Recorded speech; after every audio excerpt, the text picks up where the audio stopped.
Can you able to see my screen?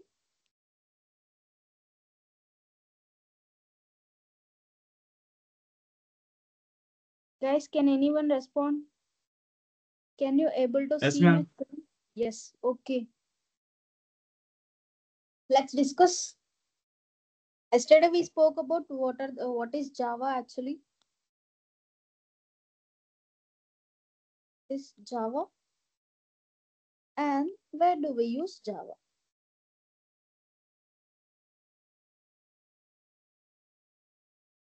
So ఈ two things గురించి మనం మాట్లాడుకున్నాం కదా. So let's revise once. So Java అంటే ఏంటి? Java it is a technology no technology use to develop applications. So applications ని develop చేయడం కోసం మనం ఈ టెక్నాలజీని యూస్ చేస్తాం. అండ్ ఈ అప్లికేషన్స్ అనేవి మనకి డిఫరెంట్ టైప్స్ ఉన్నాయి కదా. Those are desktop applications, distributed applications, and mobile applications.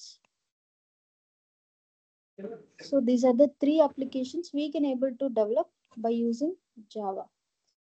So Java ni use cheskoni manam ee three types of applications ni develop cheyochu. What is desktop application? Is there any examples for desktop application? Anyone same? Calendar. Right, calendar. And one more example. Calculator. Calculator, clock, and MS Word, MS Office. So ఇవన్నీ desktop అప్లికేషన్స్కి వస్తాయి. And when it comes to distributed applications can be WhatsApp, Instagram. right, WhatsApp, Instagram, Gmail, any other distributed applications. And mobile applications can be both desktop applications and distributed applications. The applications which are developed according to the features of mobile, those can be considered under mobile applications, right? So ఈ applications అన్నిటిని develop చేయాలి అంటే first thing we need to know application architecture. So application architecture గురించి మనం నిన్న మాట్లాడుకున్నాం కదా. ఈ అప్లికేషన్ ఆర్కిటెక్చర్ లో మెయిన్ గా మనకి 3 కాంపోనెంట్స్ ఉంటాయి. అవేంటి? Client, server and database. So client ఎందుకు అంటే if user wants to interact with server, if he wants to perform any operations, he need to interact some interface, he needs one interface, right? So for that purpose we used to develop client page. And server enduku ante any application, something application లో ఏమన్నా changes కావాలి అన్నా, so మన application కి తగ్గట్టుగా మనం use చేస్తున్నప్పుడు ఎలాంటి చేంజెస్ అయినా జరగాలి అన్న సర్వర్ అనే వాళ్ళు కావాలి. సో మనం ఏదైనా రిక్వెస్ట్ ని సర్వర్ కి పంపిస్తే server will rectify them and give us one response. And database ఎందుకు యూజ్ చేసుకుంటాం? Store our information. క్లయింట్ యొక్క ఇన్ఫర్మేషన్ ని స్టోర్ చేసుకోవడానికి డేటాబేస్ ని యూజ్ చేస్తారు. So every time client information అడగకుండా, so whenever they require to log in or some other operations, if they want to perform, is simply they will retrieve the data from database and do the required operations. So for that purpose we need to develop an application, we need these 3 components, right? And alage మనం ఈ applications ని develop చేయాలి అంటే only జావాని use చేసుకొని మనం ఈ 3 types of applications ఉన్నాయి కదా. సో ఈ 3 టైప్స్ ఆఫ్ అప్లికేషన్స్ ని మనం జావాని యూజ్ చేసుకొని డెవలప్ చేయాలి అంటే జావాలో మనకి ఒక 3 మాడ్యూల్స్ ఉన్నాయని చెప్పాను కదా. What are those 3 modules? JSE module, JEE module and JME module. So JSE module, which stands for Java Standard Edition, which helps me to develop desktop applications. And JEE module, which stands for Java Enterprise Edition, which helps me to develop distributed applications. And then JME, which stands for Java Mobile or Micro Edition, which helps me to develop mobile applications. If you want to develop any kind of application, you can use Java. And in Java, we have three types of modules. They were categorized according to what type of applications we are going to develop. So based upon that, what type of application you want to develop, you can use respective modules. These three modules, right? And then, so మనం జావాని ఎక్కడ use చేస్తాం, Java అంటే ఏంటో మనం తెలుసుకున్నాం. But one more thing, the very important thing, that is why only Java. So జావానే ఎందుకు అని చెప్పేసి మనకి క్వశ్చన్ ఉండాలి కదా. సో జావాని ఎందుకు చూస్ చేసుకోవాలి? Can anyone say why you have chosen Java? May I know? Platform independent and highly scalable. Easy to Yes. learn. Right. Platform independent and easy to learn. Yes, it is a simple language to learn. I'll tell you more reasons why we want to choose Java. The first one is platform independence, as he said. Platform independence. So when it is Java is compared with the C language. C language is platform dependent, which is platform dependent language. So platform dependent language అవ్వడం వలన మనం ఏ ప్రాసెసర్లో అయినా కానీ ఏ operating సిస్టంలో అయినా మనం run చేయాలి అంటే ఇట్ టేక్స్ ఎవ్రీ టైం మనం చేంజ్ చేస్తూ ఉండాలి మన కోడ్ని.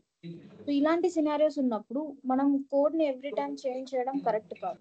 సో ఇలాంటి సినారియోస్ ఉన్నప్పుడు ఏదైనా కానీ లాంగ్వేజ్ అనేది ప్లాట్ఫామ్ ఇండిపెండెంట్గా ఉంటే, సో మనం ఏంటి అంటే మనం ఏదైతే సోర్స్ కోడ్ ని క్రియేట్ చేసామో ఆ కోడ్ ని తీసుకెళ్ళి మనం ఎక్కడైనా రన్ చేయొచ్చు అనమాట. Wait for 1 minute.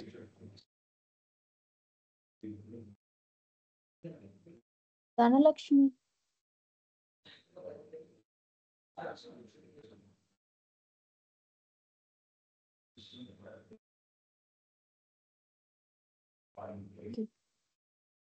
can you please mute yourself?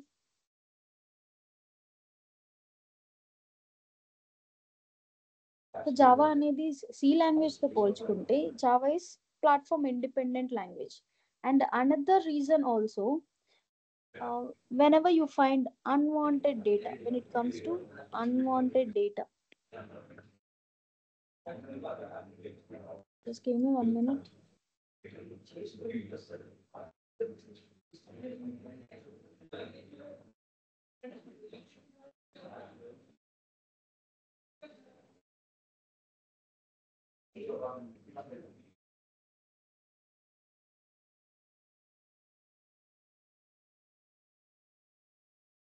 Let's come to our class. Unwanted data. What is meant by unwanted data? Let's say, I'll tell you one example. Let's say int a equals to 10 అని assign చేశాను అనుకోండి. And నాకు ఇక్కడ main memory. So let's say this is my main memory. Main memory is nothing but our RAM. So ర్యామ్లో మనకి data అనేది store అవ్వచ్చు, store అవ్వడానికి యూజ్ అయ్యేది కదా. సో ఈ ర్యామ్లో ఏం జరుగుతుంది అంటే, లెట్స్ సే నేను ఒక ప్రోగ్రామ్ని ఇంప్లిమెంట్ చేశాను అండ్ ఆ ప్రోగ్రామ్లో ఏం రాశాను అంటే ఒక వేరియబుల్ని డిక్లేర్ చేశాను. ఆ వేరియబుల్లో ఏంటి అంటే 10 అనే వాల్యూని స్టోర్ చేసుకుంటున్నాను. ఇక్కడ స్టోర్ చేసుకుంటున్నప్పుడు నాకు ప్రోగ్రామ్ ఎగ్జిక్యూట్ అయ్యేటప్పుడు నాకు మెయిన్ మెమరీలో జావా ఏదైతే స్పేస్ని ఆక్యుపై చేస్తుందో మెయిన్ మెమరీలో, ఆ మెయిన్ మెమరీలో ఏంటంటే నాకు 2 మెమరీ స్పేసెస్ అనేవి క్రియేట్ అవుతాయి. That is one of them is stack and another one is heap. So stock and heap అనేవి ఒక 2 మెమరీ స్పేసెస్ అనేవి క్రియేట్ అవుతాయి. ఎందులో జావా ఎంత మెమరీ స్పేస్ అయితే మన మెయిన్ మెమరీలో కన్జ్యూమ్ చేస్తుందో ఆ మెమరీ స్పేస్లో, ఆ పర్టికులర్ మెమరీ స్పేస్లో నాకు స్టాక్ అనే హీప్ అనే ఒక 2 మెమరీ స్పేసెస్ అనేవి క్రియేట్ అవుతాయి.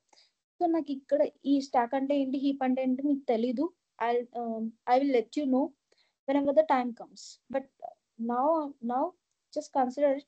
The main మెమరీలో నాకు జావా ఆక్యుపై చేసే స్పేస్లో స్టాక్ అండ్ హీప్ అనే ఒక 2 మెమరీ స్పేసెస్ క్రియేట్ అవుతాయి అని చెప్పేసి కన్సిడర్ చేయండి.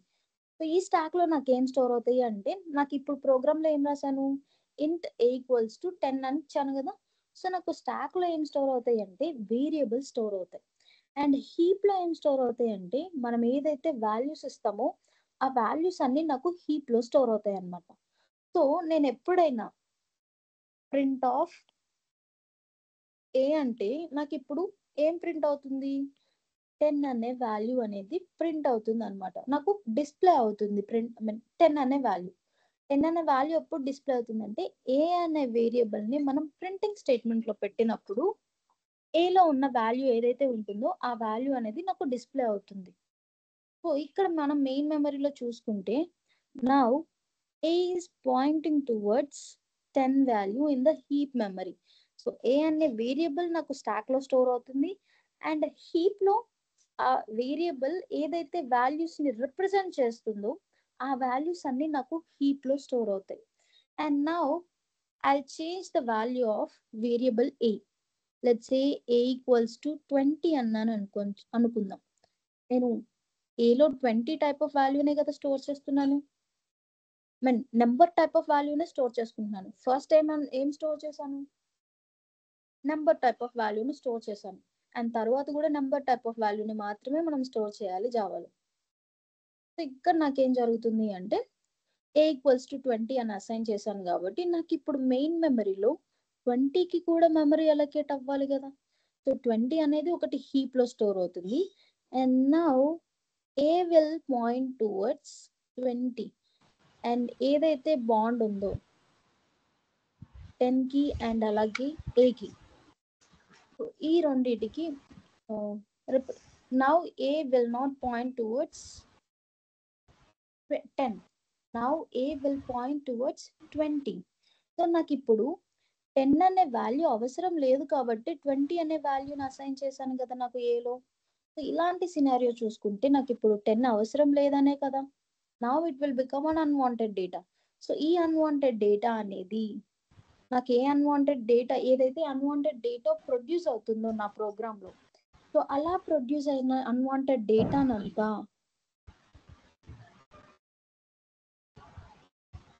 అన్వాంటెడ్ డేటా అంతా ప్రొడ్యూస్ అయింది కదా, that will be removed by garbage collector.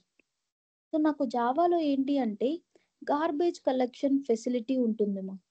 So garbage collection facility, so ఈ గార్బేజ్ కలెక్షన్ ఫెసిలిటీని ఎవరు చేస్తారు అంటే, దట్ ఈస్ గార్బేజ్ కలెక్టర్. ఈ గార్బేజ్ కలెక్టర్ ఏం చేస్తుంది అంటే, ఎప్పుడైనా మన ప్రోగ్రామ్ ఎగ్జిక్యూట్ అవుతున్నప్పుడు, లెట్స్ సే ఒక అప్లికేషన్ ని మనం బిల్డ్ చేసాం. సో ఆ అప్లికేషన్ ని బిల్డ్ చేస్తున్నప్పుడు ఎవ్రీ టైం నాకు అన్వాంటెడ్ డేటా ప్రొడ్యూస్ అవుతూనే ఉంటుంది కదా. సో ఆ అన్వాంటెడ్ డేటానంతా ఆటోమేటిక్ గా గార్బేజ్ కలెక్టర్ ఫైండ్ అవుట్ చేసిన వెంటనే that will remove each and every unwanted data from my application. So ఈ అప్లికేషన్ నుంచి రిమూవ్ చేసినప్పుడల్లా ఈ మెయిన్ మెమరీలో నాకు ఎవ్రీ టైం మెమరీ అనేది ఫ్రీ అప్ అవుతూ ఉంటుందా, అదే నాకు unwanted data free I mean remove అవ్వకుండా అలాగే ఉండిపోతే it takes lot of time to work. And అలాగే దాని పర్ఫార్మెన్స్ వైజ్ గా చూసుకుంటే చాలా డిక్రీజ్ అవుతుంది, అండ్ పర్ఫార్మెన్స్ డిక్రీజ్ అవుతుంది. అండ్ అలాగే అన్వాంటెడ్ డేటా ఏదైతే ఉంటుందో అన్వాంటెడ్ డేటా మెమరీ స్పేస్ ని కూడా కన్జ్యూమ్ చేస్తూ ఉంటుంది ఎవ్రీ టైం. సో దీనివల్ల waste of memory and at the same time performance will decrease. So to overcome this, in Java we have garbage collection facility. In this garbage, to perform this garbage collection facility, we have garbage collector in our Java. So జావాలో garbage collector వచ్చేసి unwanted data produce అయిన దాన్ని మొత్తం remove చేసేస్తుంది అనమాట. But when it comes to C++ or C, so ఈ C language లో ఏంటి అంటే, నాకు ఎప్పుడైనా అన్వాంటెడ్ డేటా ప్రొడ్యూస్ అయితే ఈ అన్వాంటెడ్ డేటాని మనమే మాన్యువల్ గా రిమూవ్ చేయాల్సి ఉంటుంది. We have to invoke that particular garbage collector. C language లో కూడా నాకు అన్వాంటెడ్ డేటా గార్బేజ్ కలెక్టర్ మాత్రమే రిమూవ్ చేస్తుంది. But in case of C language, ఈ సి లాంగ్వేజ్ లో ఏంటి అంటే ఈ గార్బేజ్ కలెక్టర్ ని మనమే మాన్యువల్ గా కాల్ చేయాల్సి ఉంటుంది whenever unwanted data was produced. So ఇలా అన్వాంటెడ్ డేటా ప్రొడ్యూస్ అయిన ప్రతిసారి మనం గార్బేజ్ కలెక్టర్ ని ఇన్వోక్ చేయాల్సి ఉంటుంది. అలా ఇన్వోక్ చేయాలి అంటే every time it is not possible.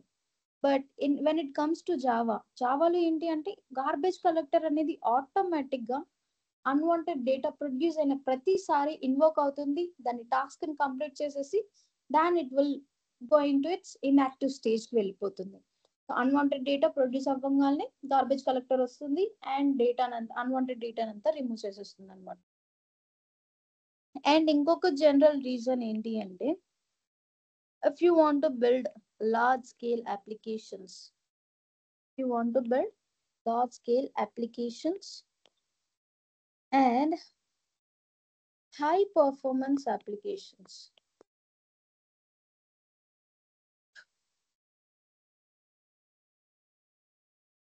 High performance and అలాగే లార్జ్ స్కేల్ అప్లికేషన్స్ ని మనం డెవలప్ చేయాలి అంటే Java is the best option. ఎందుకు జావా బెస్ట్ ఆప్షన్ అంటున్నాం? Let's compare it with Python.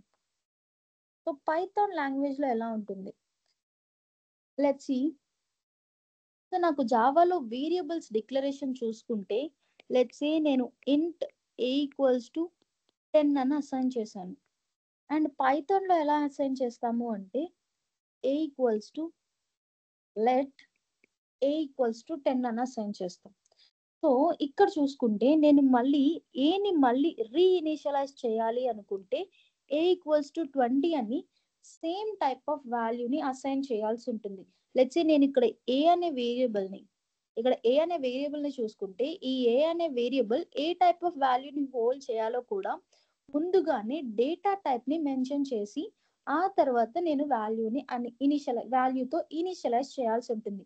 But when it comes to Python, so ఈ Python లో ఏంటి అంటే మనం వాల్యూని అసైన్ చేయొచ్చు అండ్ అలాగే ఇక్కడ డేటా టైప్ ఎలాంటి టైప్ ఆఫ్ వాల్యూని అసైన్ చేయాలి, ఎలాంటి టైప్ ఆఫ్ వాల్యూని ఏ అనే వేరియబుల్ స్టోర్ చేసుకుంటుంది, రిప్రజెంట్ చేస్తుంది అనేది మనం ముందుగానే చెప్పలేం.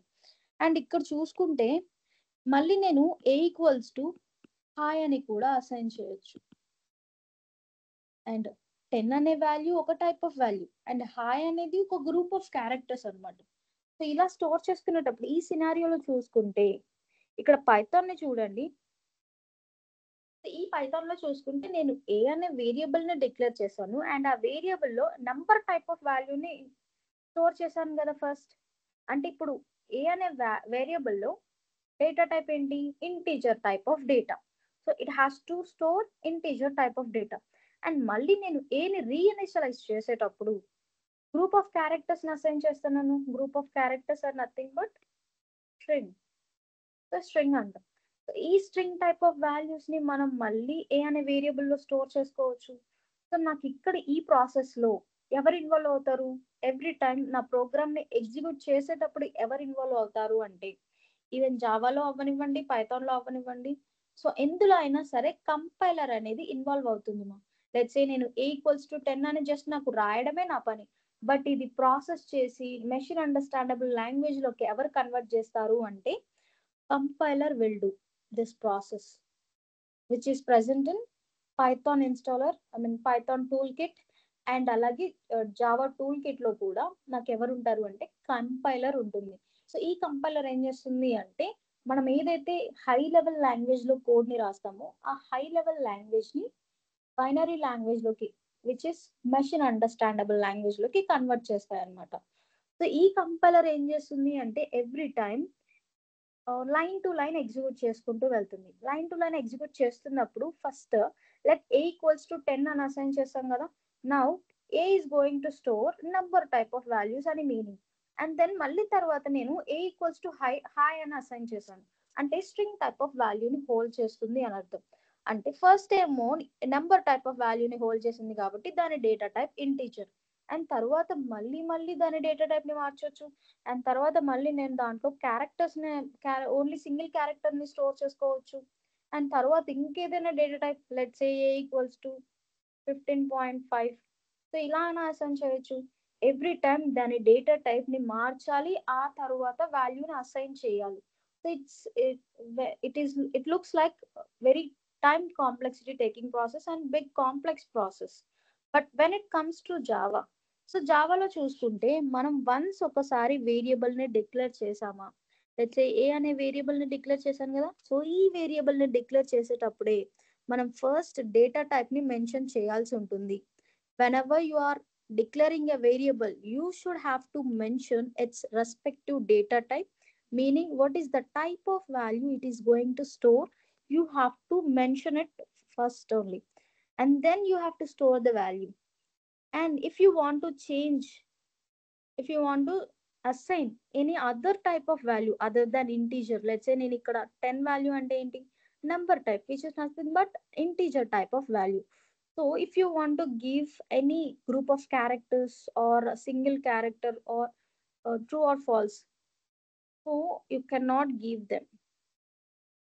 Let's say a equals to, let's say true అనుకుందాం. So true వద్దు, let's say hi అని అనుకుందాం. సో మనం ఇలా డిక్లేర్ చేయలేము. సో ఇలా ఏమవుతుంది అంటే అది రాంగ్ అవుతుంది, రాంగ్ స్టేట్మెంట్ లా ట్రీట్ చేస్తుంది. బికాస్ మనం వన్స్ ఒక్కసారి వేరియబుల్ ని డిక్లేర్ చేసేటప్పుడు దాని డేటా టైప్ ని మెన్షన్ చేసామా, సో ఈ ప్రోగ్రామ్ టర్మినేట్ అయ్యేంత వరకు ఏ అనే variable has to hold only number type of values. It can not store other than number type of values. If you want to store any other data type values, you have to create a one more data type variable. Let's say if I want to create any string type of value, I have to take string s equals to hello. In this way I have to declare. once మనం ఒక్కసారి data type ని mention చేస్తే we cannot change its representation value. So integer అని mention చేసాం కాబట్టి 10 అనే వాల్యూని మాత్రమే హోల్డ్ చేయగలదు. నంబర్ టైప్ ఆఫ్ వాల్యూస్ ని మాత్రమే హోల్డ్ చేయగలదు. And you cannot change it's type of value, what is going to store. 10 ఇక్కడ మనం నెంబర్ టైప్ ఆఫ్ వాల్యూస్ ని ఏలో మళ్ళీ మనం నెంబర్ టైప్ ఆఫ్ వాల్యూస్ ని తప్ప ఇంకెలాంటి టైప్ ఆఫ్ వాల్యూస్ ని మనం స్టోర్ చేయలేం. Okay, this is what possible in Java. So ఇక్కడ చూసుకుంటే నెంబర్ టైప్ ఆఫ్ వాల్యూస్ ని మాత్రమే కదా మనం ఇస్తుంది. వన్స్ మనం డేటా టైప్ ని డిక్లేర్ చేస్తే దాని డేటా టైప్ ప్రోగ్రామ్ టర్మినేట్ అయిపోయేంత వరకు దాని డేటా టైప్ అనేది ఎప్పటికీ మారదు. సో ఇదేంటి, ఇక్కడ నాకు కంపైలర్ కి ఎలాంటి పని పెట్టాల్సిన అవసరం లేదు. కంపైలర్ ఏం చేస్తుంది, ఈచ్ అండ్ ఎవ్రీ టైం మనం ఏ వేరియబుల్ తో డీల్ చేస్తున్నప్పుడు ఏ వేరియబుల్ డేటా టైప్ ని మార్చాల్సిన అవసరం లేదు. But when it comes to Python every time దాని డేటా టైప్ ని చేంజ్ చేసుకుంటూ వెళ్ళాల్సి ఉంటుంది. సో జావాలో అయితే ప్రోగ్రామ్ ఎండ్ అయ్యేంత వరకు డేటా టైప్ అనేది చేంజ్ అవ్వదు. సో ఇక్కడ చూసుకుంటే అండ్ ఇక్కడ, సో వీటిని రెండింటిని కంపేర్ చేస్తే కంపైలర్ కి పని తగ్గించే ప్రాసెస్ అనేది జావాలో ఉంటుంది.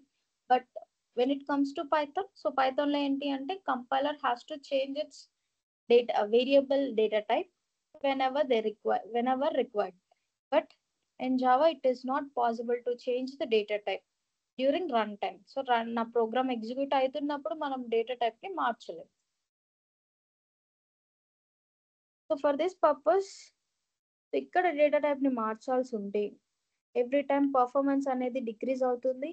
But when it comes to Java performance అనేది ఇంక్రీజ్ అవుతూనే వెళ్తుంది. And related to high performance, garbage collector is one of the reasons which will remove the unwanted data at a time. So these are some of the general reasons, ma'am, why we have to choose Java. Okay, right. Anyone have doubts, ma'am, till now?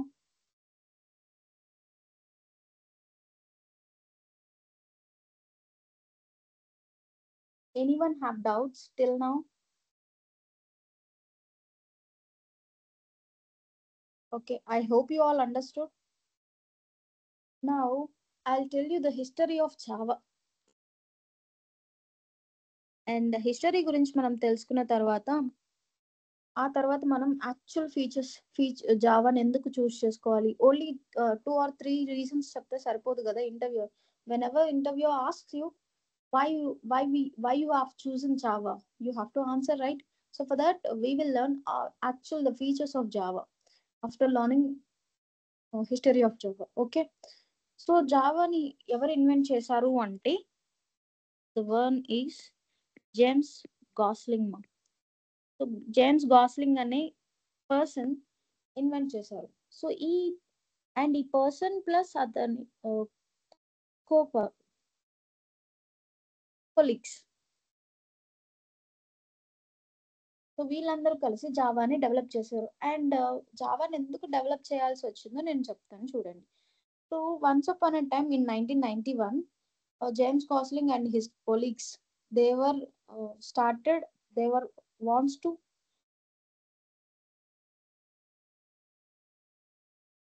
just give me 1 minute.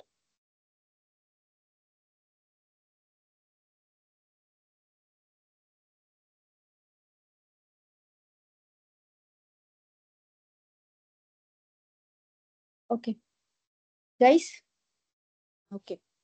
So history గురించి కదా. So James Gosling and అలాగే వాళ్ళ colleagues, so వీళ్ళందరూ ఏమనుకున్నారు అంటే వాళ్ళ business ని develop చేద్దాం అనుకున్నారు. సో ఈ బిజినెస్ ని డెవలప్ చేయాలి అంటే they has to implement one electronic device which can be control from remote area. So remote area నుంచి కూడా కంట్రోల్ చేసేలా ఒక ఎలక్ట్రానిక్ డివైస్ ని కనిపెడదాం అనుకున్నాం. సో ఈ ఎలక్ట్రానిక్ డివైస్ అనేది కనిపెట్టాలి అంటే we have to choose one language. So they have chosen C language. So while developing they started developing this electronic device. While developing this electronic device, they have faced a lot of issues. As it is a C language, it is a platform dependent language. They are unable to complete this project. So they thought that we'll develop a new language. So వాళ్ళు అనుకున్నారు ఒక new language ని మనం create చేద్దాం which has a lot of features. ఇప్పటి వరకు ఏవైతే features లేవో ఇప్పటి వరకు ఎగ్జిస్ట్ అయి ఉన్నావు లాంగ్వేజెస్ లో. సో ఆ లాంగ్వేజెస్ వాటన్నిటిలో ఉన్న డ్రాబ్యాక్స్ అన్నిటిని ఓవర్కమ్ చేస్తూ ఒక న్యూ లాంగ్వేజ్ ని డెవలప్ చేద్దాం అని చెప్పేసి అనుకున్నారు. So then they started developing a new language that is Java. So ఈ జావా లాంగ్వేజ్ ని డెవలప్ చేద్దామని చెప్పేసి స్టార్ట్ చేశారు. బట్ దాని నేమ్ ఫస్ట్ ఏమని పెట్టారు అంటే ఓక్ అని నేమింగ్ ఇచ్చారు. సో ఈ ఓక్ నేమింగ్ ఎందుకు ఇచ్చారు అంటే in front of their office they have ఓక్ ట్రీ. సో ఓక్ ట్రీ ఉండడం వలన దానికి నేమింగ్ అనేది జావా లాంగ్వేజ్ కి ఫస్ట్ నేమింగ్ ఓక్ అని ఇచ్చారు. బట్ ఓక్ అనే నేమ్ అనేది some other company has been old register చేసుకొని ఉన్నారు. సో అందువల్ల ఏంటి అంటే ఓక్ అనే నేమ్ కాస్త మళ్ళీ జావాగా కన్వర్ట్ అయింది. అండ్ జావా అనే నేమింగ్ ఎందుకు ఉంది? సో జావా అనే నేమ్ ఎందుకు ఉంది అంటే while they were developing a language, so they had lot of coffee. They consumed lot of coffee while developing this language. So మనం ఈ లాంగ్వేజ్ ని డెవలప్ చేయడంలో కాఫీ కూడా ఒక ఇంపార్టెంట్ రోల్ ప్లే చేసింది అని చెప్పేసి వాళ్ళు అనుకున్నారు. సో అందువల్ల ఏంటి అంటే దీనికి నేమింగ్ జావా. సో ఈ కాఫీ బీన్స్ అనేవి ఎక్కడి నుంచి ఇంపోర్ట్ చేశారు అంటే జావా ఐలాండ్ నుంచి. సో జావా ఐలాండ్ నుంచి వాళ్ళు ఇంపోర్ట్ చేసుకుంటూ ఉంటారనమాట.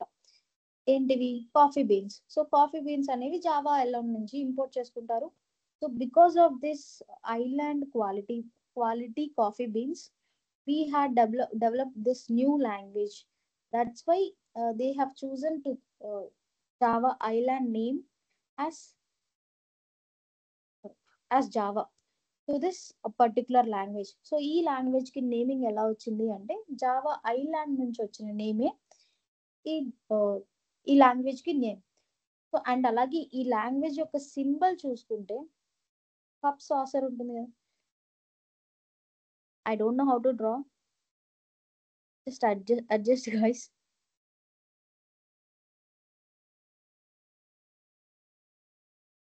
ఇలా ఉంటుంది రైట్. సో జావా సింబల్ అనేది ఇలా ఉంటుంది. జావా అనే నేమింగ్ అనేది జావా ఐలాండ్ నుంచి వచ్చింది. అండ్ అలాగే దాని సింబల్ కూడా కప్ అండ్ సాసర్ టైప్ లో పెట్టారు. So this is and then జావాని డెవలప్ చేశారు సరే. సో జావాని ఫస్ట్ లో ఎవరు సపోర్ట్ చేయలేదన్నమాట. So to support this language they had developed one browser that its name is hot Java. Hot Java అనే నేమ్ తో ఒక బ్రౌజర్ ని డెవలప్ చేశారు. సో ఈ బ్రౌజర్ ని యూజ్ చేస్తే ఏంటంటే జావా అనేది ఆల్రెడీ జావా సపోర్టివ్ గా ఉంటుంది. So if you want to develop any application by using Java, hot java browser will support it. So and at the same and then while using this language, many other companies world wide web కూడా దీనిని support చేయడం start చేశారు. అలా Microsoft కానివ్వండి, sun micro systems, so ఇలా world wide web మొత్తం support చేయడం start చేశారనమాట. సో 1995లో ఇండస్ట్రీలోకి రిలీజ్ చేశారు. ఎప్పుడు రిలీజ్ చేశారు అంటే 1995లో ఇండస్ట్రీలోకి రిలీజ్ చేశారు. Okay, this is about history of Java మా.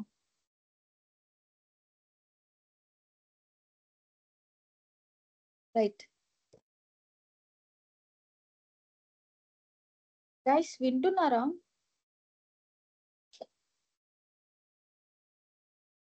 Yes, ma'am. Welcome.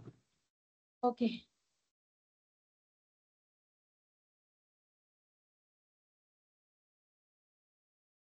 So let's understand what are the features of Java. So ఒక ఇంటర్వ్యూయర్ అడిగినప్పుడు మనం ఆ ఫీచర్స్ ఏంటి, దీన్ని ఎందుకు చూస్ చేసుకున్నామో మనం క్లారిటీగా వాళ్ళకి చెప్పగలిగితే they will understand that he has idea why he has chosen Java.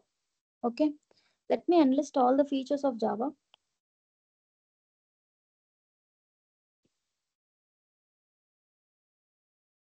The first and foremost is it is a simple programming language and platform independent.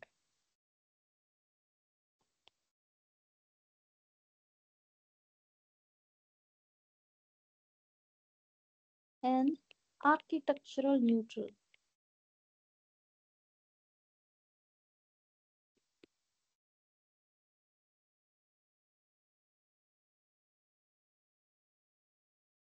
Portable programming language.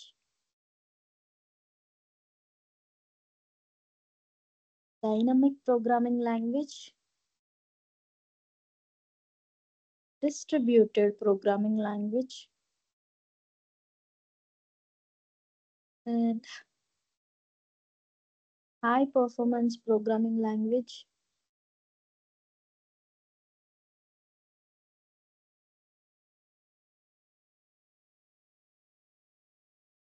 Highly interpreted.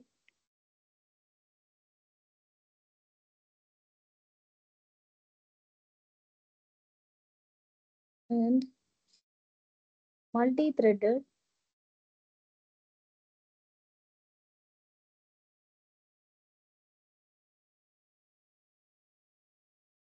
Robust language. Secured language. And then object-oriented programming language.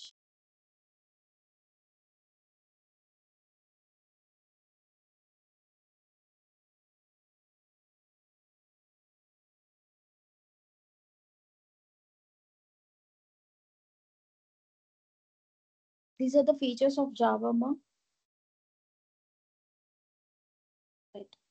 So Java is a simple programming language, platform independent, architectural neutral, portable programming language, dynamic, distributed, high performance, highly interpreted, multi-threaded, robust, secure, and object-oriented. And one more thing is left, guys. That is networked programming language.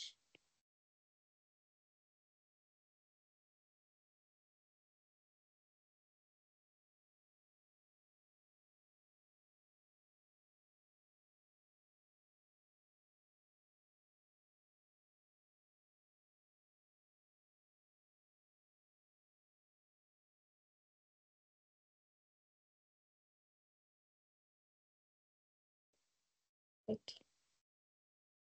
I'll I'll let you know one by one. We'll discuss about it.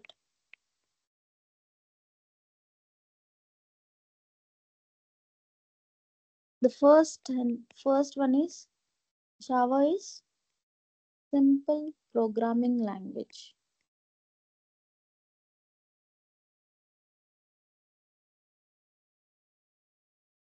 It is a simple programming language.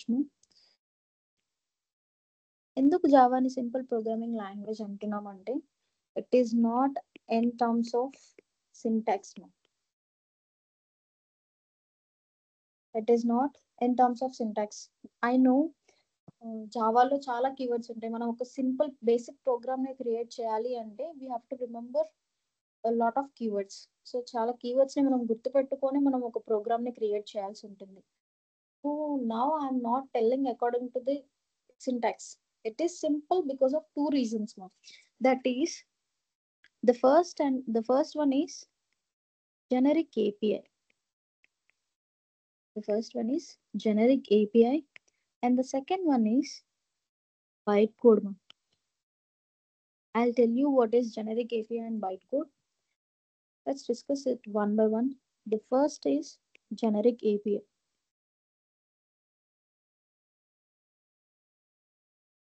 So what is API actually? API అంటే ఏంటి? It is a application programming interface. Application programming interface. So ఈ application programming interface లో ఏమేమి ఉంటాయి అంటే it is the group of packages.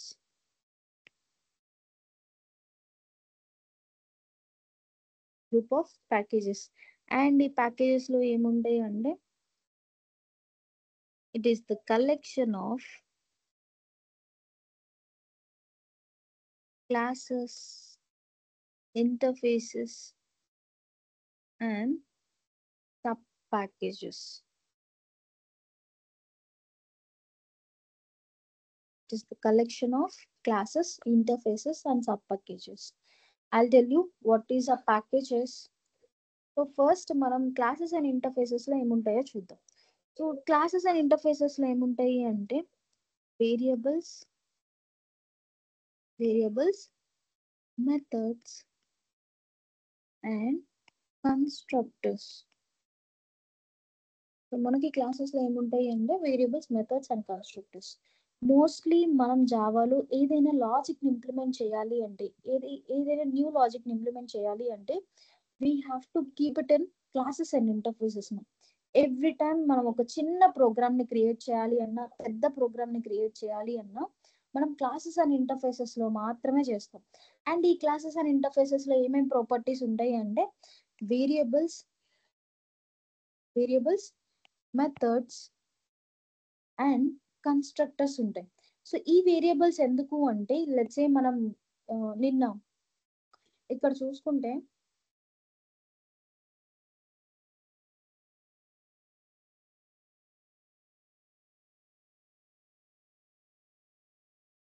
ఈ Instagram page లో మనం నిన్న డీటెయిల్స్ ఇచ్చాం కదా.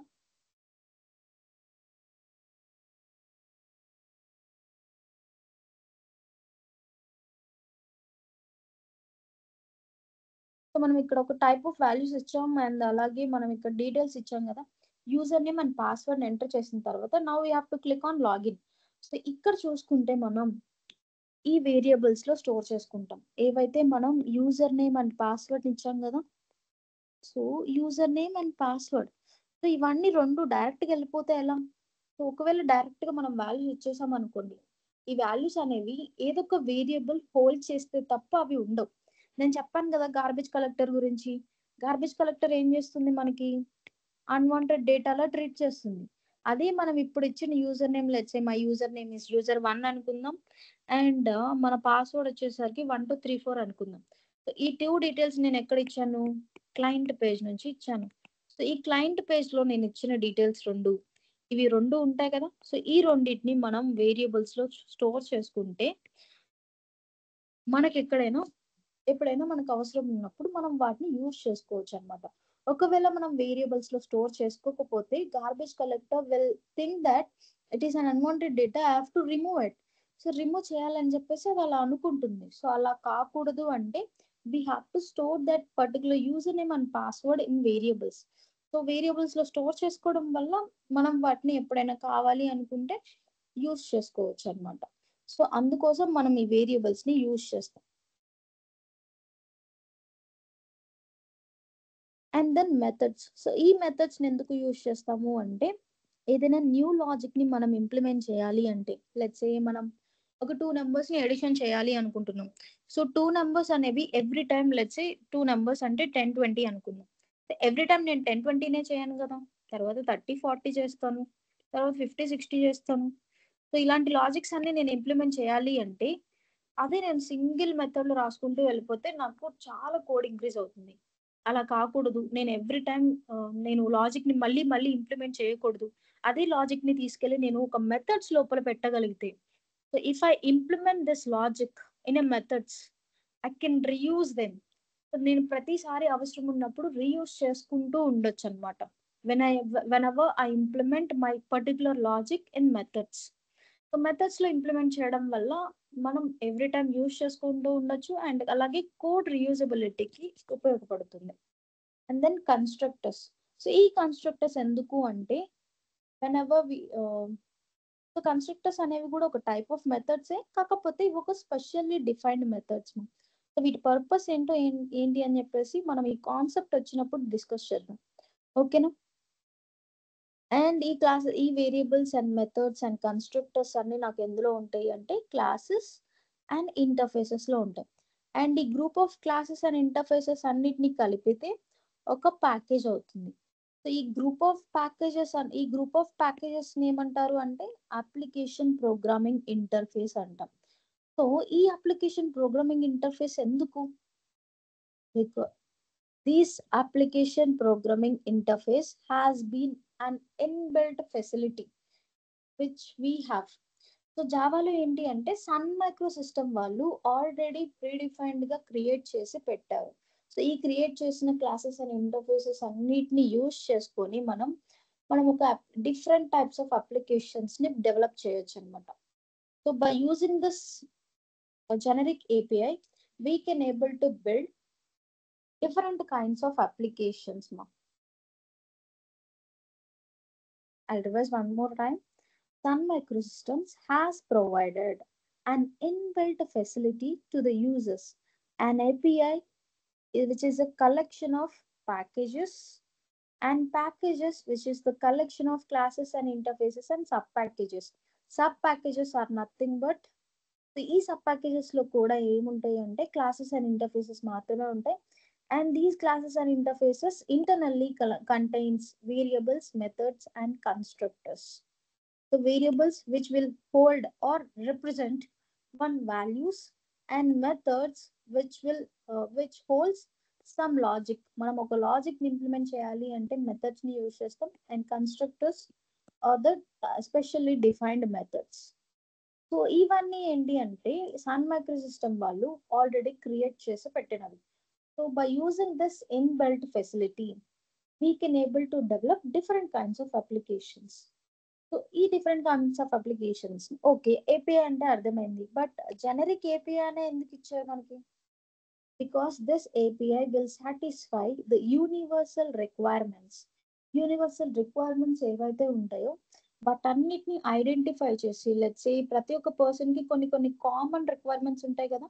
సో ఇలాంటి కామన్ రిక్వైర్మెంట్స్ ఏవైతే ఉంటాయో వాటన్నిటిని ఐడెంటిఫై చేసి ముందుగానే డెవలప్ చేసి, the name it self suggest that predefined. అంటే ముందుగానే డిఫైన్ చేసినవి కదా.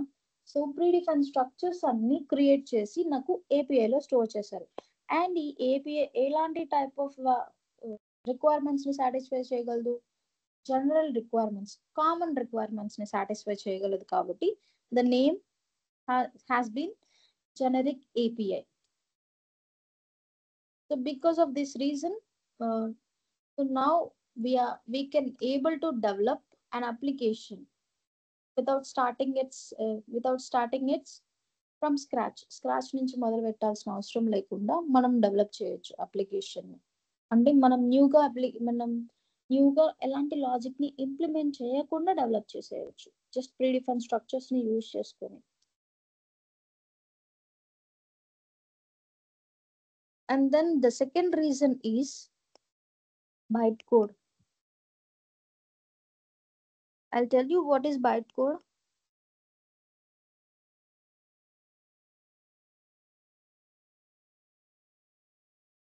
Let me draw one thing.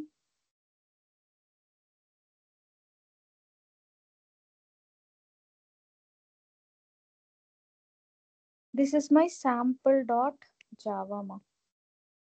ఎందుకు sample.java అంటున్నాను అంటే లెట్స్ సే మనం ఒక ఫైల్ని క్రియేట్ చేసాం అండ్ ఆ ఫైల్లో ఏం స్టోర్ చేసాము అంటే జావా లాంగ్వేజ్ని యూజ్ చేసుకొని మనం ఒక లాజిక్ని ఇంప్లిమెంట్ చేసుకున్నాం అనుకుందాం. సో ఈ లాజిక్ అనేది జావా లాంగ్వేజ్ ద్వారా జావా టెక్నాలజీ ద్వారా డెవలప్ చేశారు అని తెలియాలి అంటే అదొక ఒక జావా ఫైల్లో యాక్ట్ అవ్వాలి అంటే it should save it with .java extension. Let's say మనకి వీడియో ఆడియో ఉన్నాయి అనుకోండి, ఆడియో అయితే ఎంపీ3తో సేవ్ అవుతాయి, అదే వీడియో అయితే .mp4 అండ్ అలాగే పైథాన్ అయితే .py అండ్ ఇంకా ఇంకేమేమి ఉంటాయి,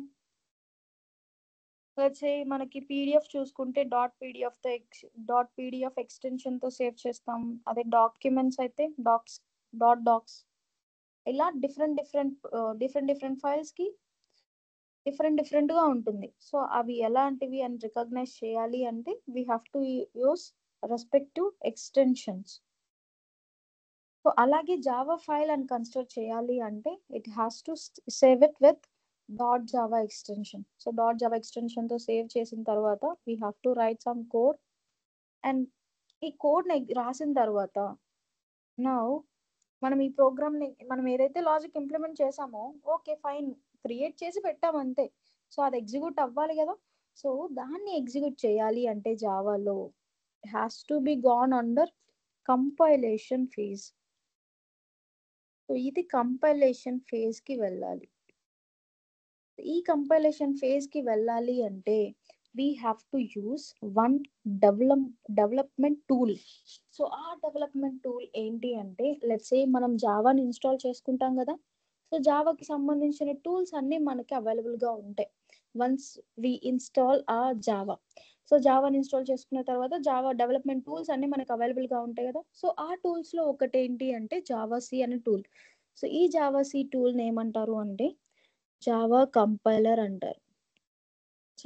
జావా కంపైలర్.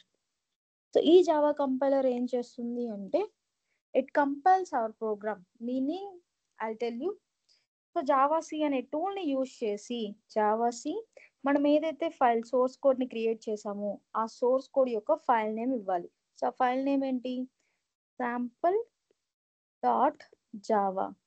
సో ఇదే కదా మనం ఫైల్ నేమ్ ఇచ్చింది.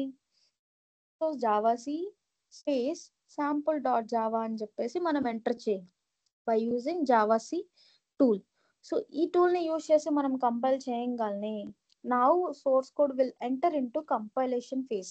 అండ్ ఈ కంపైలేషన్ ఫేజ్లో ఏం జరుగుతుంది అంటే మన సోర్స్ కోడ్ కంపైలర్ ఉంది కదా, ఈ కంపైలర్ ఏం చేస్తుంది అంటే మనం రాసిన సోర్స్ కోడ్ అనేది according to the Java rules మనం క్రియేట్ చేసామా లేదా అని చెక్ చేసుకుంటుంది. సో అకార్డింగ్ టు రూల్స్ రాయకపోతే ఎర్రర్స్ని త్రో చేస్తుంది. లెట్స్ సే మనం జావాలో ఏదైనా లాజిక్ని ఇంప్లిమెంట్ చేయాలి అంటే లెట్స్ సే మనం ఏంటి a=10 అని అసైన్ చేసామా. సో సెమీకాలన్తో ఎండ్ చేయాలి. If the statement ends in Java you have to end it with semicolon. So సెమీకాలన్తో ఒకవేళ నేను ఇక్కడ సెమీకాలన్తో ఎండ్ చేయలేదు, సో ఎండ్ చేయకపోతే ఏమవుతుంది, ఇక్కడ ఏమంటుందంటే నాకు కంపైలేషన్ ఫేజ్లో సంథింగ్ ఎక్స్పెక్టెడ్ అంటుంది. సంథింగ్ ఈజ్ నథింగ్ బట్ సెమీకాలన్ని చూపిస్తుంది, సంథింగ్ ఎక్స్పెక్టెడ్ అంటుంది. అండ్ అలాగే నేను మళ్ళీ ఇంట్ b=c+10 అన్నాను అనుకుంది. సి అనే వేరియబుల్ నేను ఇంకా డిక్లేర్ చేశానా, ఎక్కడైనా ముందు డిక్లేర్ చేసి పెట్టానా. మనం జావాలో ఏదైనా వేరియబుల్స్ని యూజ్ చేయాలి అంటే ఫస్ట్ మనం వాటిని డిక్లేర్ చేయాల్సి ఉంటుంది. డిక్లేర్ చేయకపోతే ఎర్రర్ని త్రో చేస్తుంది అనమాట. డిక్లేర్ చేయకుండా మనం యూజ్ చేయకూడదు, డిక్లేర్ చేసి మాత్రమే మనం యూజ్ చేయాలి. సో మనం ఇక్కడ చూసుకుంటే సి అనే వేరియబుల్ నేను అసలు క్రియేట్ చేయలేదు కాబట్టి నాకు ఇక్కడ ఒక టైప్ ఆఫ్ ఎర్రర్ని త్రో చేస్తుంది, that is cannot find symbol అనే ఒక ఎర్రర్ని త్రో చేస్తుంది అనమాట. సో ఈ కెనాట్ ఫైండ్ సింబల్ ఎర్రర్ అంటే ఏంటి, సి సింబల్ అనేది సింబలే కదా. సో ఈ సింబల్ అనేది అది కనిపెట్టలేదు, లేదు అని ఉంటుంది. ఇలాంటి టైప్ ఆఫ్ ఎర్రర్స్ అనేవి మనకి ఎక్కడ వస్తాయి అంటే ఈ కంపైలేషన్ ఫేజ్లో వస్తాయి. వన్స్ మనం ప్రోగ్రామ్ని అకార్డింగ్ టు జావా రూల్స్ ప్రకారం క్రియేట్ చేస్తే కంపైలేషన్ ఫేజ్ అనేది సక్సెస్ఫుల్గా కంప్లీట్ అవుతుంది. ఒకవేళ లేకపోతే కంపైలేషన్ ఫేజ్లోనే ఆగిపోతుంది. వన్స్ కంపైలేషన్ ఫేజ్ కంప్లీట్ అయిన తర్వాత మనకి ఒక ఫైల్ అనేది జనరేట్ అవుతుంది మా. That is nothing but sample dot class అనేది ఒకటి జనరేట్ అవుతుంది. సో ఈ ఫైల్ ఎక్కడ జనరేట్ అవుతుంది అంటే లెట్స్ సే మనం శాంపుల్ డాట్ జావా ఫైల్ని డెస్క్టాప్లో సి డ్రైవ్లో డెస్క్టాప్లో అండ్ దెన్ కోర్ జావా అనే ఒక ఫోల్డర్ని క్రియేట్ చేసాను అనుకుందాం. ఈ కోర్ జావా ఫోల్డర్లో నేను శాంపుల్ డాట్ జావా అని క్రియేట్ చేశాను. సో నాకు ఈ డాట్ క్లాస్ ఫైల్ అనేది కంపైలేషన్ ఫేజ్ కంప్లీట్ అయిన తర్వాత కంపైలేషన్ ఫేజ్ తర్వాత జనరేట్ అవుతుంది. ఈ శాంపుల్ డాట్ క్లాస్ ఫైల్ ఎక్కడ క్రియేట్ అవుతుంది అంటే సేమ్ ఫోల్డర్లో శాంపుల్ డాట్ క్లాస్ అని చెప్పేసి ఒక ఫైల్ అనేది జనరేట్ అవుతుంది అనమాట. సో ఈ శాంపుల్ డాట్ క్లాస్ ఫైలే బైట్ కోడ్ మా. This is my byte code. So ఇక్కడ నాకు బైట్ కోడ్ అనేది జనరేట్ అవుతుంది. సో నాకు ఇలా బైట్ కోడ్ అనేది జనరేట్ అవుతుంది. సో బైట్ కోడ్ ఎప్పుడు జనరేట్ అవుతుంది? నేను ఎప్పుడైతే శాంపుల్ డాట్ జావా నా సోర్స్ కోడ్, దీన్ని ఏమంటామంటే సోర్స్ కోడ్ అంటున్నాము. Source code is nothing but మనం ఎలాంటి చేంజెస్ అయినా చేయాలి అనుకుంటే సోర్స్ కోడ్లో చేస్తాం అనమాట. సో ఈ సోర్స్ కోడ్ని మనం జావా సి టూల్ని యూజ్ చేసి కంపైలేషన్ ఫేజ్కి పంపిస్తాం. అండ్ కంపైలేషన్ ఫేజ్ అనేది సక్సెస్ఫుల్గా కంప్లీట్ అయితే నాకు డాట్ క్లాస్ ఫైల్ అనేది జనరేట్ అవుతుంది. ఈ డాట్ క్లాస్ ఫైల్ని మనం బైట్ కోడ్ అని కూడా అంటాం. ఈ బైట్ కోడ్ ఎలా ఉంటుంది అంటే విచ్ ఇస్ మిడిల్ లెవెల్ లాంగ్వేజ్లో ఉంటుంది. సో మిడిల్ లెవెల్ లాంగ్వేజ్లో ఉంటుంది which is nothing but this cannot be understand by neither human nor machine, which is encrypted format of source code.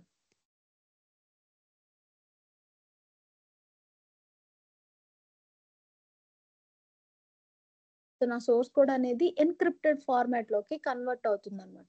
So ఈ ఎన్క్రిప్టెడ్ ఫార్మాట్లోకి కన్వర్ట్ అవ్వడము అంటే డిఫరెంట్ సింబల్స్తో అరేంజ్ అయిపోయి human అర్థం చేసుకోకుండా అండ్ అలాగే మెషిన్ అర్థం చేసుకోలేని లాంగ్వేజ్లోకి కన్వర్ట్ అవుతుంది. సో దీన్ని మనం మిడిల్ లెవెల్ లాంగ్వేజ్ అంటాం. సో నాకు ఇక్కడ బైట్ కోడ్ జనరేట్ అయింది కదా. సో ఈ బైట్ కోడ్ని మనం తర్వాత ఎగ్జిక్యూట్ చేయాలి.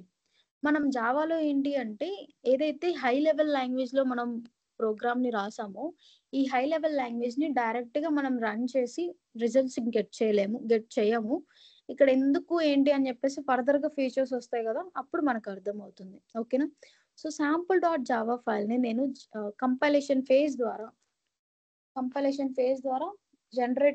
డాట్ క్లాస్ ఫైల్ని బైట్ కోడ్ని జనరేట్ చేసిన తర్వాత ఈ బైట్ కోడ్ని మళ్ళీ మనం ఎగ్జిక్యూట్ చేస్తాం అనమాట. ఎగ్జిక్యూట్ చేసేసి రిజల్ట్స్ని గెట్ చేసుకుంటాం. Now we will get results through interpretation phase.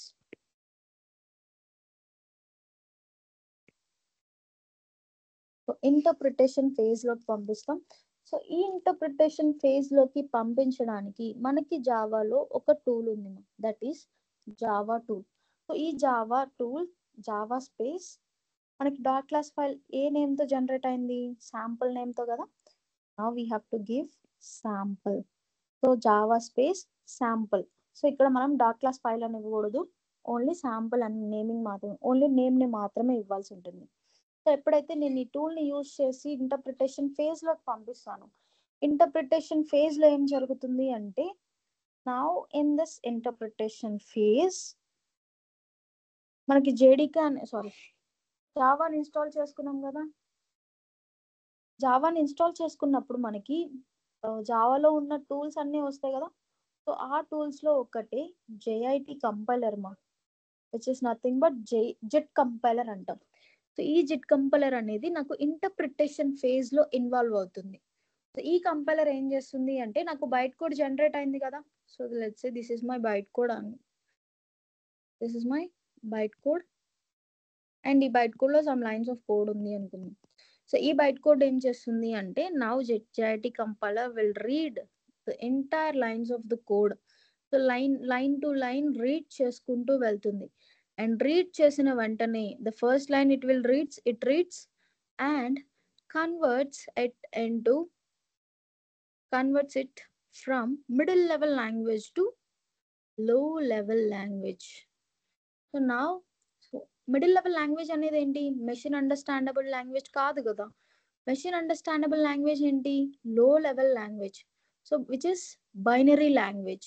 ఈ బైనరీ లాంగ్వేజ్ లోకి ఎవరు కన్వర్ట్ చేస్తారు అంటే JIT కంపైలర్.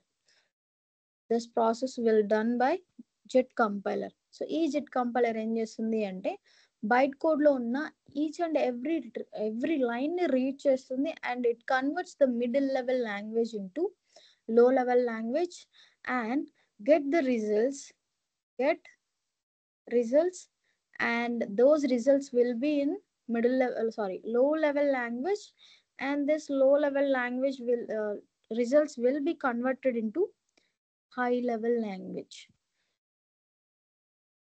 ఇక్కడ ఈ సినారియోలో చూసుకుంటే నాకు ప్రతిసారి JIT కంపైలర్ ఒక్కొక్క లైన్ ని రీడ్ చేసి అండ్ అలాగే మిడిల్ లెవెల్ లాంగ్వేజ్ ని కాస్త లో లెవెల్ లాంగ్వేజ్ లోకి కన్వర్ట్ చేసి లో లెవెల్ లాంగ్వేజ్ లోనే రిజల్ట్స్ గెట్ చేస్తుంది. And those results will be converted from low level language to high level language which human understandable language. So ఇలా entire line to line read చేసుకుంటూ వెళ్తుంది. ఒకవేళ ఆ line అనేది complete అవ్వకపోతే next line కి మూవ్ అవ్వదు. సో అందుకోసమే దీనిని మనం ఇంటర్ప్రిటేషన్ ఫేజ్ అంటాం. సో ఇంటర్ప్రిటేషన్ ఫేజ్ లో ఎవరు ఇన్వాల్వ్ అవుతారు అంటే JIT కంపైలర్ ఇన్వాల్వ్ అవుతుంది. And this JIT compiler will reads the entire lines of the bytecode and converts the middle bytecode into low level language and get the results in low level language and convert those results into high level language. This is what happens when we execute our source code. So ఇక్కడ ఈ సినారియోలో చూసుకుంటే మనకి sample.java అనేది ఏ language లో ఉంది? High level language లో ఉంది. High level language కాస్త మళ్ళీ లో లెవెల్ లాంగ్వేజ్ లోకి కన్వర్ట్ అవ్వాలి అంటే it is little bit complex process.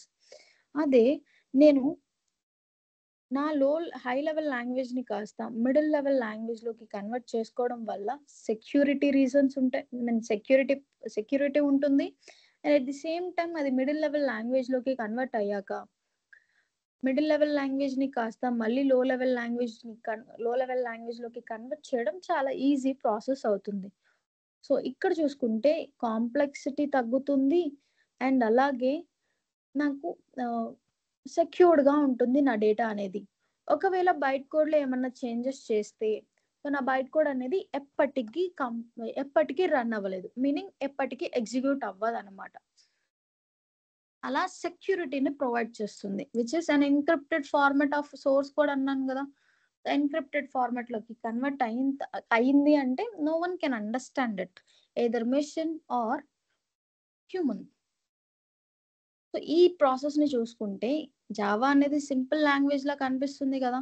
మనం జస్ట్ టూల్స్ ని యూజ్ చేసి బైట్ కోడ్ ని జనరేట్ చేస్తాం అండ్ ఈ బైట్ కోడ్ ని మళ్ళీ టూల్ ని యూజ్ చేసి రన్ చేస్తాం, మీనింగ్ ఎగ్జిక్యూట్ చేస్తాం. ఈ ఎగ్జిక్యూట్ చేసినప్పుడు ఈ ప్రాసెస్ అంతా మనం లాంగ్వేజ్ లోకి కన్వర్ట్ చేయడం, లో లెవెల్ లాంగ్వేజ్ లోకి కన్వర్ట్ చేయడం, మిడిల్ లెవెల్ లాంగ్వేజ్ లోకి కన్వర్ట్ చేయడం, ఈ ప్రాసెస్ అంతా మనం చేయాల్సిన అవసరం లేదు.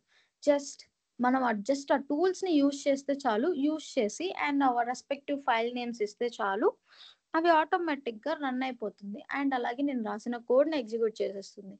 సో ఇక్కడ ఈ సినారియోని చూసుకుంటే ఇది ఒక ఈజీ సింపుల్ ప్రాసెస్ లా కనిపిస్తుందా? సో సింపుల్ ప్రాసెస్ లా కనిపిస్తుంది. సో జావా అనేది నాకు simple programming language because of 2 reasons, that is generic API and byte code.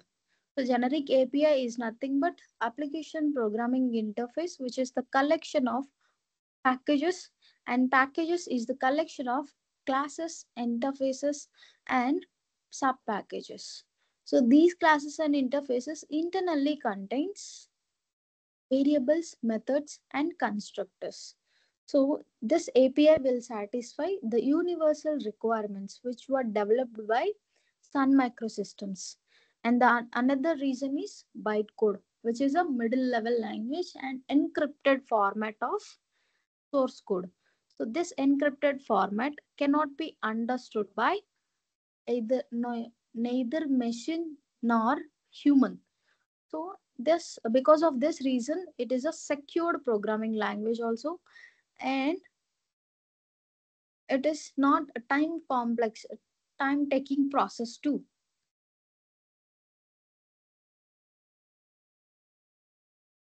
And we'll talk about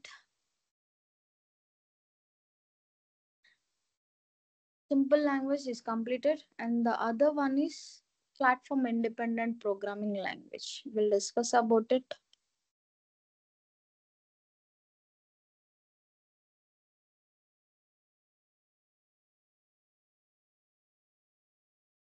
Platform independent programming language. It is a platform independent programming language అంటున్నాం. ఎందుకు? Because of byte code. ఈ byte code వల్ల మనం దీనిని platform independent programming language అంటున్నాం. ఎలా byte code reason అయింది? I tell you why, how. This Java follows one slogan like ఓరా, that is write once, run anywhere. Write once, run anywhere. So ఇక్కడ ఏంటి అంటే, మనం సోర్స్ కోడ్, ఇక్కడ source code ని చూసుకుంటే, లెట్స్ సే ఇక్కడ this is my source code, right? This is my source code. And ఈ సోర్స్ కోడ్ ని కంపైల్ చేసిన తర్వాత ఏం జనరేట్ అయింది? బైట్ కోడ్ జనరేట్ అయింది. Now I can copy this byte code and I can run this byte code in some other operating systems also. ఏ operating system లో అయినా సరే నేను బైట్ కోడ్ ని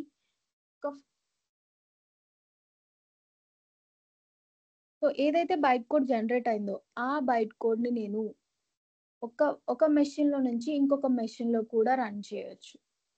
సో నాకు ఇక్కడ సోర్స్ కోడ్ అనేది కంప్లీట్ గా ఓనర్ దగ్గర ఉండొచ్చు.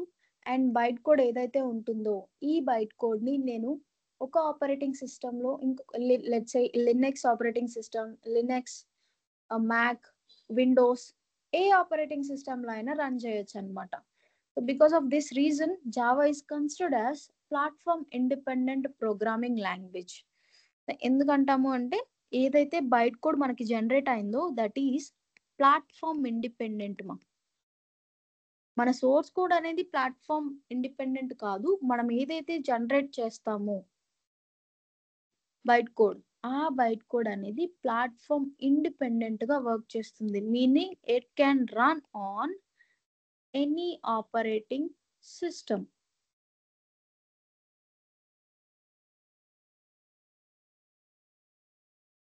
It can run on any operating system.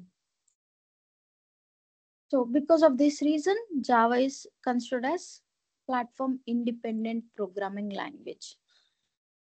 అర్థమైందా? ప్లాట్ఫామ్ ఇండిపెండెంట్ ఎందుకు? బైట్ కోడ్, మనం ఏదైతే బైట్ కోడ్ జనరేట్ చేసామో ఈ బైట్ కోడ్ ని, లెట్స్ సే నేను ఇక్కడ జనరేట్ చేశాను అనుకుందాం, నాకు ఇక్కడ బైట్ కోడ్ జనరేట్ అయింది. ఈ బైట్ కోడ్ ని నేను కాపీ చేసి అదర్ సిస్టమ్ లో, అది ఏ టైప్ ఆఫ్ సిస్టమ్ అయినా ప్రాబ్లం లేదు, ఎలాంటి ఆపరేటింగ్ సిస్టమ్ అయినా దానికి ప్రాబ్లం లేదు. సో నేను ఈజీగా దీన్ని మళ్ళీ రన్ చేయొచ్చు. విచ్ ఇస్, ఈ సిస్టమ్ లో మనకి జావా అనేది ఇన్స్టాల్ అయ్యి ఉంటే we can run this byte code successfully. That's why Java is considered as a platform independent programming language. And the other one is architectural neutral.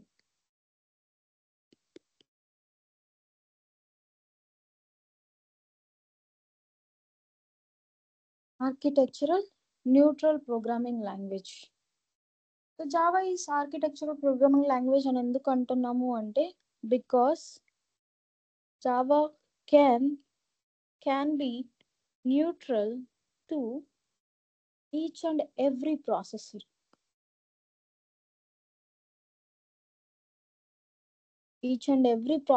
కి neutral గా work చేస్తుంది. That can be Intel or AMD or M2 etcetera. So ఏదైనా problem లేదు, ఇలాంటి processor అయినా సరే neutral గా work అవుతుంది నాకు బైట్ కోడ్ అనేది. So each and every processor లో రన్ అవ్వగలదు. That's why it is considered as architectural neutral programming language. And then portable programming language. It is very simple మా. పోర్టబుల్ అంటే మీనింగ్ ఏంటి? Meaning we can carry from one place to another place. ఏదైనా something, ఒక bottle అవ్వనివ్వండి, మనం అది carry పోర్టబులే కదా. So మనం ఒక చోటు నుంచి ఇంకొక చోటుకి తీసుకెళ్ళిపోవచ్చు, క్యారీడ్ గా ఉంటుంది.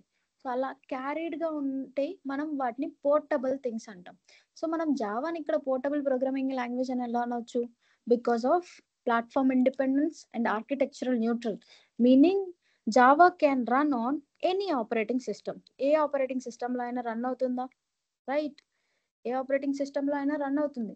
And it is neutral to each and every processor. A processor లో అయినా నాకు రన్ అవుతుంది. Because of this two reasons Java is considered as portable programming language. Okay,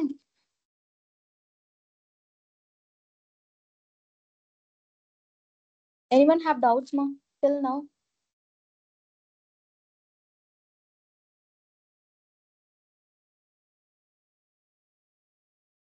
Anyone have doubts till now?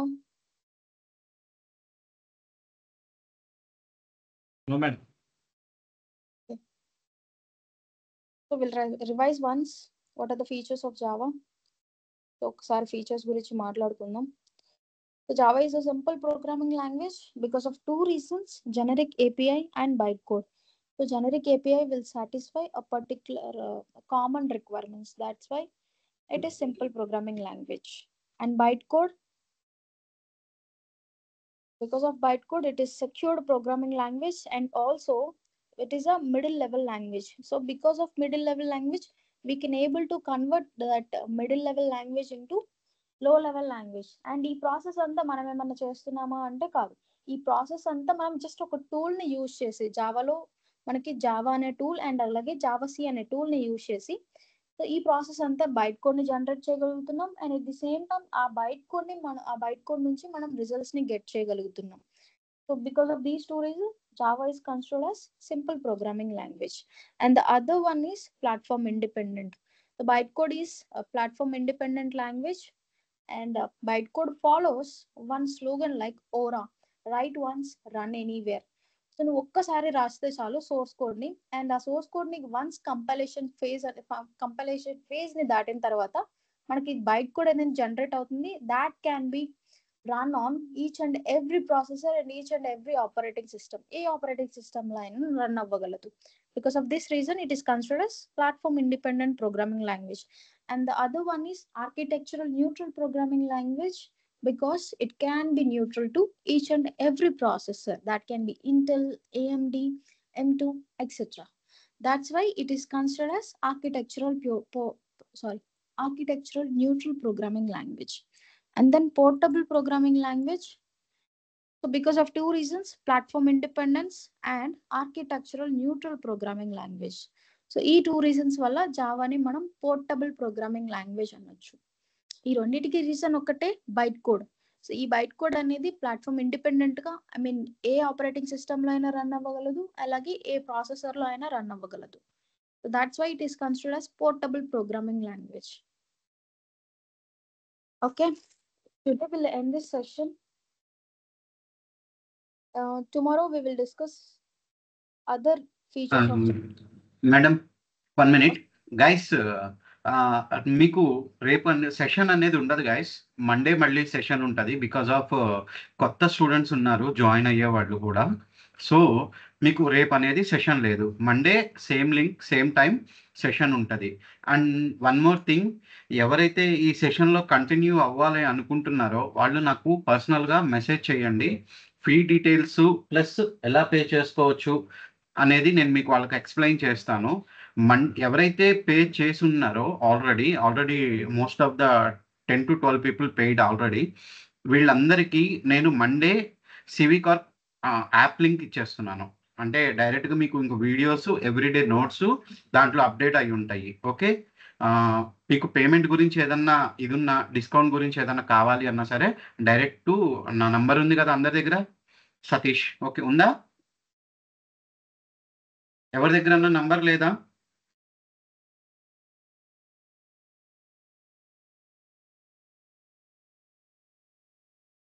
ఇప్పుడు నా number వచ్చిందా? Okay, నా number ఉంది, direct call చేయండి. ఒకసారి కాల్ చేసి ఫీజ్ డిస్కౌంట్ కావాలన్నా, ఏదన్నా ఏ టైప్ ఆఫ్ హెల్ప్ కావాలన్నా నేను చేస్తాను.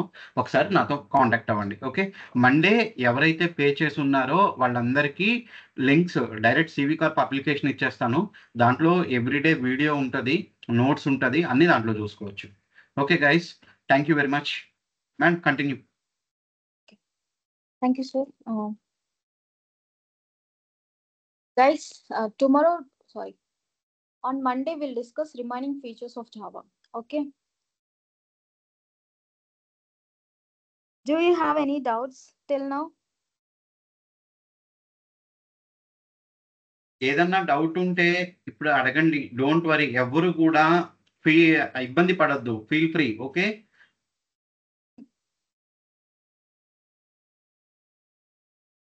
Okay, we'll end this session. I hope you all understood. Okay, bye guys. You all can leave.